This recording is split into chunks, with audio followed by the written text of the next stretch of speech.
Salut, c'est Thomas Rozek. Je suis né dans un monde que j'ai voulu fuir à tout prix. Le monde des fêtes foraines et du picon, de Johnny Hallyday et des pavillons, le monde des gains petits, des hommes crevés au turbin et des amoureuses fanées à 25 ans. Ce monde, je n'en serai plus jamais vraiment, j'ai réussi mon coup. Et pourtant, je ne peux parler que de lui. Ces mots, ce sont ceux de Nicolas Mathieu, prix Goncourt l'an dernier pour son roman « Leurs enfants après eux », une bouleversante plongée dans des vies qu'habituellement ni la fiction ni les médias ne montrent plus. Ne montraient plus d'ailleurs, faudrait-il mieux dire, car quelques jours après ce prix explosait le mouvement des Gilets jaunes, porté en grande partie par les représentants de ce monde habituellement invisible, pour le coup rendu très visible au moins le temps des manifestations. Un an plus tard sort un autre livre, miroir de celui de Nicolas Mathieu, jusque dans sa couverture. Il s'appelle « Ceux qui restent ». Il est signé par le sociologue Benoît Coquart et il propose, sans aucune condescendance, de décrire le plus précisément possible ce que vivre dans ce qu'on appelle les campagnes en déclin veut dire. Nous allons y consacrer notre épisode du jour. Bienvenue dans Programme B.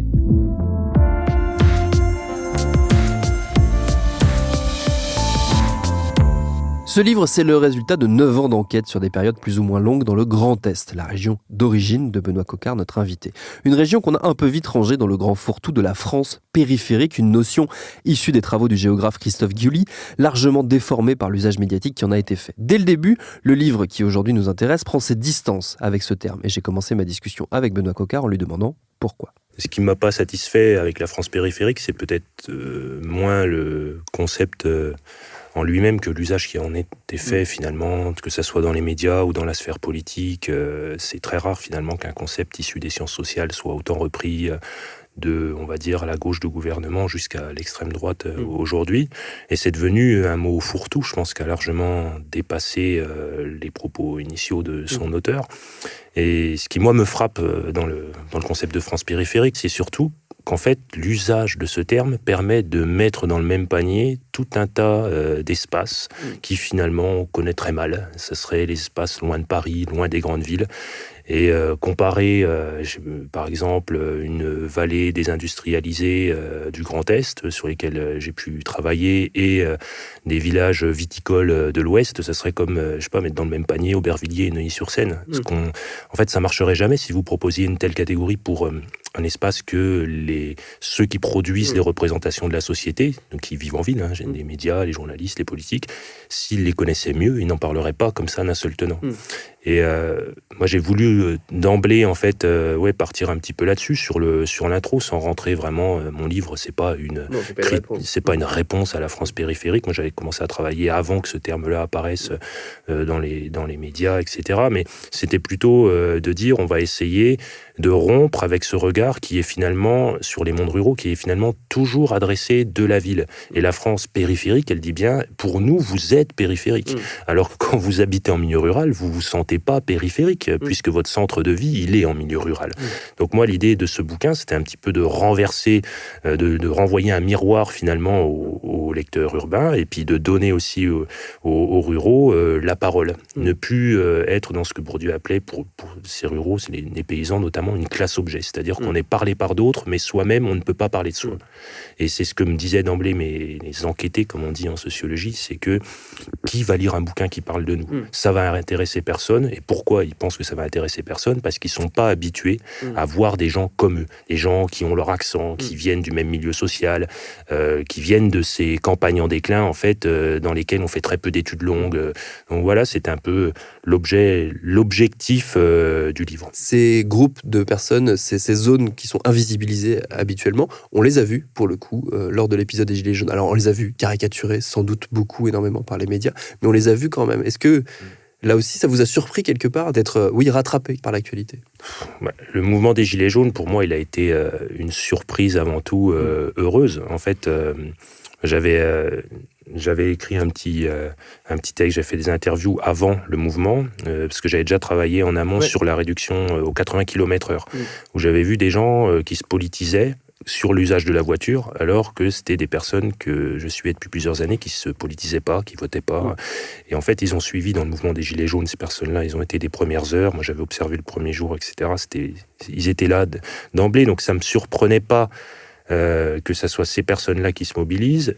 Ça m'a pas surpris non plus qu'il y ait un intérêt pour la mobilisation, parce qu'au départ, ça a été on va dire propagé, même promu dans les médias comme un mouvement anti-taxe, finalement un mouvement entre guillemets de droite, anti-impôt, c'était réduit à ça.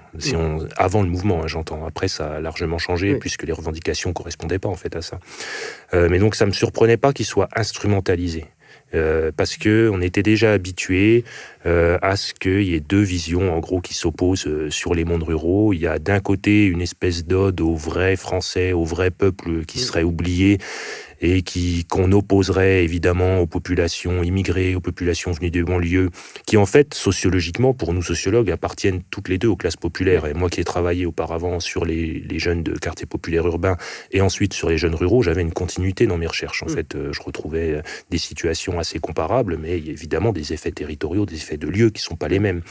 Et donc, il y a d'un côté ça, j'ai une vision qui est marquée plutôt à droite, et plutôt à gauche, on a qui peut aussi être transcendant, mais on a plutôt une vision du mépris d'une population qui serait inculte, fermée aux autres, raciste, etc. Donc tous ces préjugés-là, en fait, se cumulent, et l'instrumentalisation, elle va dans le sens de ce que je vous disais avant, de l'idée de la classe objet, finalement, qu'on ne sait pas vraiment ce qui s'y passe, mais on s'autorise à parler de ce qu'ils sont, sans jamais y avoir mis les pieds, ou si on y a mis les pieds, c'est dans sa résidence secondaire, avec un usage contemplatif du territoire qui ne correspond pas à ce que les gens font dans leur vie quotidienne, quoi. L'idée, justement, c'était d'entrer dans la quotidienneté de ces zones. Il y a un élément qui est très important et qui traverse un peu tout le livre, c'est la notion de groupe. Ça revient tout le temps. C'est le fonctionnement, justement, on parlait de nécessité de collectif et on va dire, des Gilets jaunes comme un moment collectif. On va dire, c'est un déterminant très important, le groupe dans ces zones-là. Je suis très content que vous ayez relevé ce point-là. Moi, j'ai voulu en faire le cœur de mon livre, parce que déjà, c'est quelque chose qui est venu de l'enquête de terrain.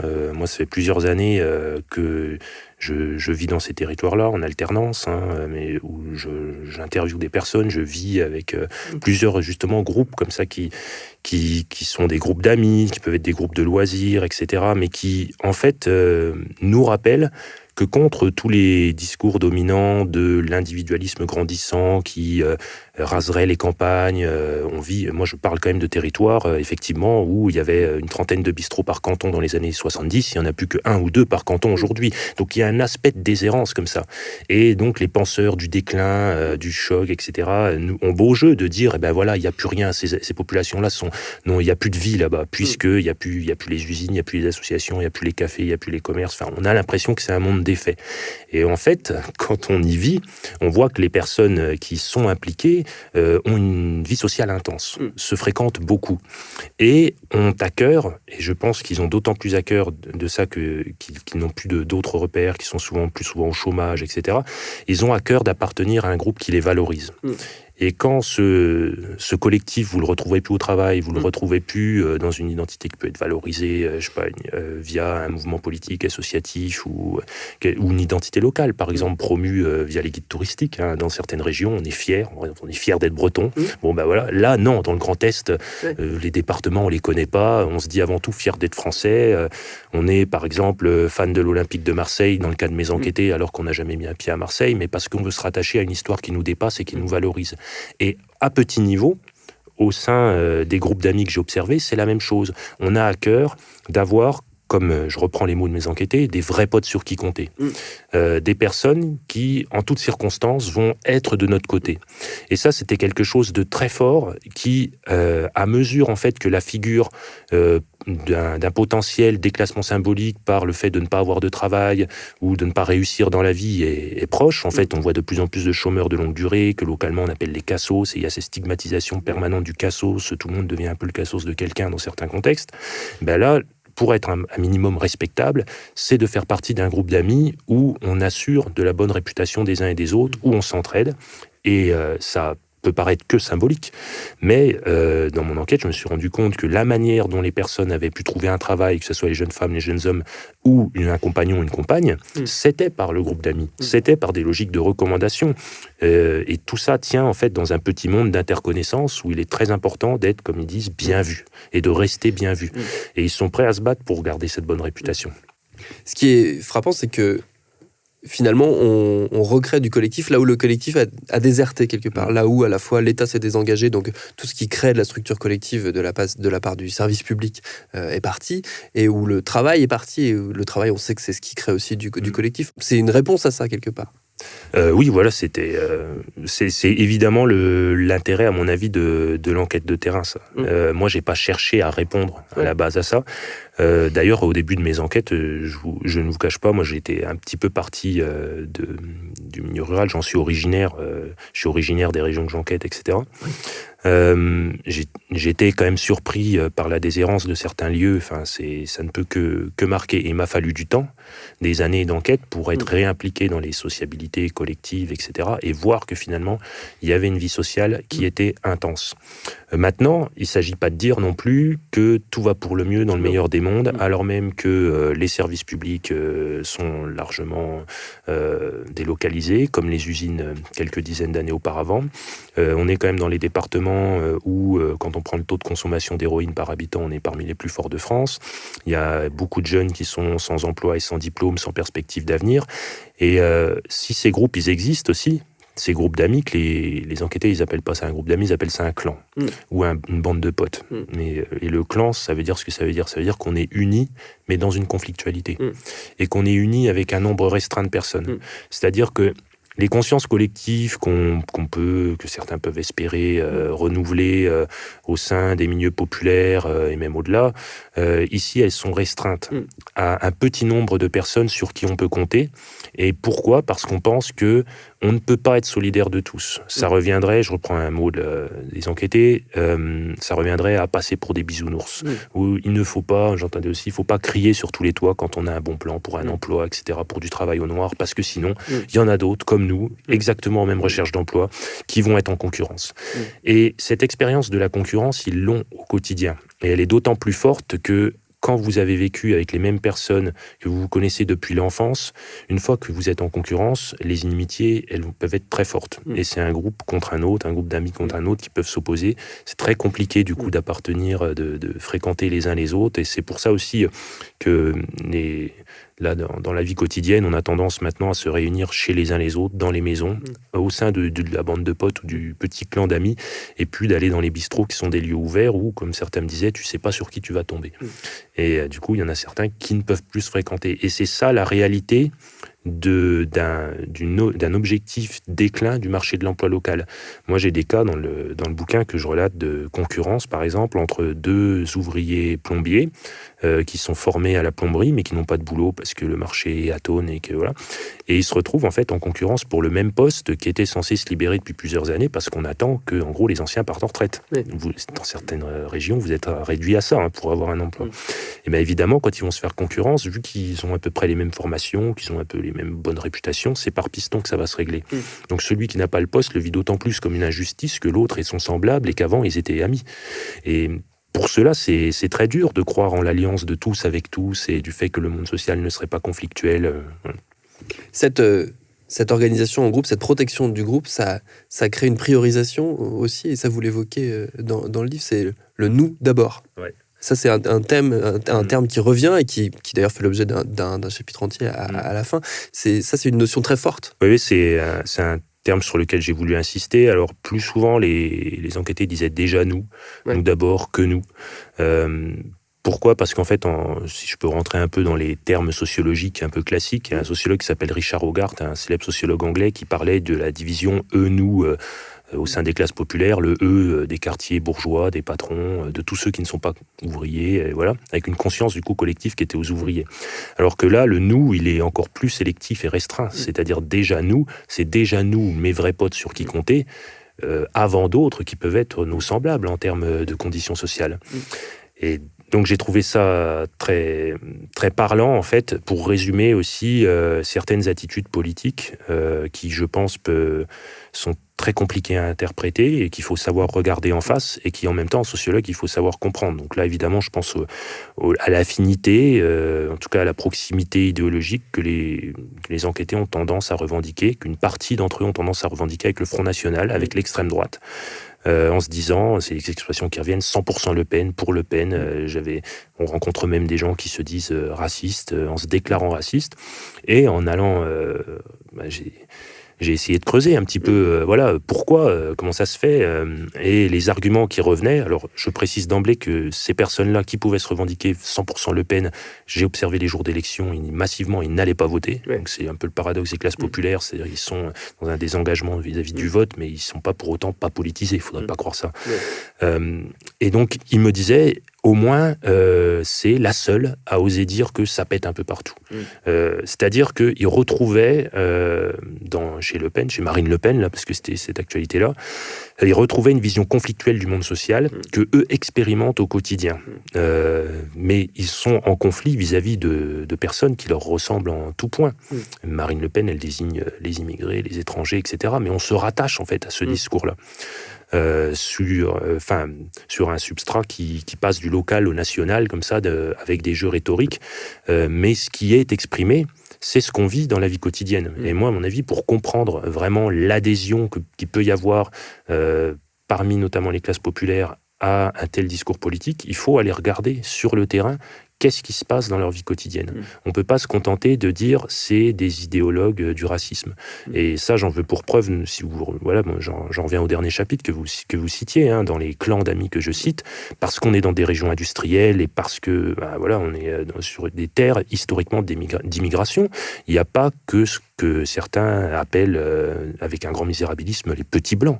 Il y a aussi des jeunes descendants d'immigrés nord-africains qui sont venus pour travailler dans les usines ou dans les petites entreprises locales, et ils font partie de ces groupes d'amis.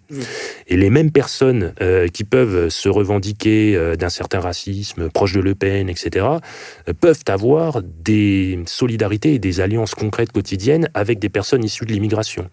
Et donc, moi, j'avais beau jeu, en fait, vu que je représentais un peu celui qui n'était pas de ce bord politique, j'avais beau jeu de les contredire et de leur dire, mais ce que tu me dis là, ça m'étonne, parce que je prends l'exemple d'une scène d'ethnographie où il y a un enquêté qui s'appelle Émilien qui me dit qu'il ne peut pas jouer au football ou se retrouver dans la même pièce que des Noirs et des Arabes, que forcément ça va partir en bagarre, qu'il ne supporte pas, donc c'est un ouvrier d'usine. Et je lui dis, mais c'est quand même étonnant, un Arabe, t'en as là à côté de toi, il tenait par l'épaule un de ses meilleurs amis, que j'appelle Karim dans le livre, et qui lui, descendant d'immigrés nord-africains, et qui ne s'en cache pas du tout, et dit, ah mais lui c'est pas pareil, il est comme nous. Il est comme nous, il travaille avec moi, il vient chez moi quand il veut, c'est mon loulou, parce qu'on se donne souvent des petits surnoms comme ça, c'est pas pareil. Et moi j'ai trouvé que cette contradiction-là, elle était en fait assez parlante, mais qu'il fallait pas non plus nier que lorsqu'il y avait des concurrences et des conflits, ça se réglait en insultes racistes. C'est-à-dire qu'il y a un jeune qui s'exprime ça en entretien, qui lui dit le problème, c'est que dès que ça va mal, je ne sais plus exactement comment, tu deviens le sale arabe. Et le problème, c'est que ceux que tu as toujours côtoyés vont t'assigner en fait à cette insulte-là, alors même que tu les as toujours côtoyés et qu'avant, il n'y avait pas ce problème-là. Donc en cas de conflit, il y a ces insultes-là qui ressortent. Mais en cas de conflit entre les dits petits blancs, il y a aussi des insultes très fortes, de cassos, etc., ou même ils peuvent se traiter par exemple de racistes, qui ressortent. Donc en fait, c'est les concurrences objectives qui sont le substrat de ces divisions idéologiques, quoi. La notion d'autonomie, elle est centrale dans la volonté d'autonomie, en tout cas la déclaration d'autonomie. Il y a notamment cette phrase qui est citée plusieurs fois, ici c'est la Corse sans la mer. Oui, cette phrase, d'ailleurs, moi ça m'a interpellé, en fait, ces deux jeunes hommes qui m'avaient lancé ça, et je l'avais entendu ailleurs dans un reportage, Et je me suis dit, c'est quand même étonnant de reprendre comme ça cette forme de référence à la Corse, une fois au hasard d'une discussion chez Feu Vert, dans un des départements que j'enquêtais, je demandais comment ça se faisait qu'on avait la plaque de la Corse 2B qui était affichée comme ça en haut, après celle du département. Il me dit, mais c'est la plus prise après celle du département. C'est-à-dire que les gens aiment bien avoir la plaque Corse. Et c'est vrai que certains m'ont dit, au moins tu mets ça, on te crève pas les pneus. Et il y aurait... C'est un peu caricatural, évidemment, et puis les gens en jouent. C'est ironique, évidemment, de se revendiquer comme ça. Mais il y a cette idée que on vit on est conscient qu'on continue de vivre dans des espaces qui ont tendance à être abandonnés par les décideurs publics, parce que les services publics notamment sont de plus en plus loin. On dit que tout est loin, que tout ferme, que tout le monde s'en fout de nous. Ça revient. Et comment leur donner tort quand on regarde un petit peu l'état des choses. Mais d'un autre côté, on avait j'avais des personnes qui me déclaraient des phrases comme ça que je trouve très explicites, comme « ici au moins, tout le monde pense à peu près pareil. Tu sais à qui t'as affaire. Tout le monde se connaît. » Alors que la ville, qui faisait, par exemple Paris, faisait figure de repoussoir. Pourquoi ? Parce qu'à Paris, tu ne sais pas sur qui tu vas tomber. Il y avait cette idée, justement, que personne ne te viendra en aide si tu as besoin d'un coup de main. Et on peut revenir avant à ce qu'on disait, à la logique du clan et des vrais potes sur qui compter. On a l'impression que ça, on ne pourrait le construire que dans un espace qu'on maîtrise, où on peut se rendre chez les uns les autres en voiture comme on veut. Ou quand on décide de se réunir sur la terrasse jusqu'à tard dans la nuit, il n'y a personne qui va venir nous dire d'éteindre la musique. C'est des choses où on peut, je sais pas, il y a des trucs tout bêtes, mais c'était souvent par rapport à la voiture. On me disait, au moins, je peux me garer juste devant chez toi pour venir. Alors que si on habitait en ville, on ne saurait pas comment se... Et ça, en fait, cette forme d'autonomie-là, elle est, à mon avis, elle en dit un peu plus que le simple style de vie. Elle renvoie aussi à l'envie de promouvoir des formes de classements sociaux, des manières de petites rétributions symboliques qui n'ont plus de valeur en ville. C'est-à-dire que moi, j'étudie des jeunes adultes, trentenaires, qui, dans l'ensemble, n'ont pas de diplôme, occupent des emplois d'exécutants, et pour autant peuvent potentiellement être très valorisés dans l'espace social qui est le leur, et peuvent être considérés comme des personnes relativement dominantes, qui ont réussi leur vie, avec des trajectoires de vie valorisées. Et ça, en fait, si on les transposait en ville, ils seraient... un exécutant parmi tant d'autres, de plus en plus précarisés. Alors que dans ces espaces-là, où le modèle estudiantin, le modèle des étudiants, c'est peu établi pour les raisons qu'on expliquait avant, que les étudiants sont peu présents, reviennent peu. Donc finalement, les formes de réussite, elles passent autrement que par l'école, elles passent autrement que par une réussite qui serait celle du modèle du cadre, jeune cadre dynamique. Et en fait, l'autonomie territoriale, c'est une autonomie symbolique qui permet à ces classes populaires-là d'être encore fières de ce qu'elles sont.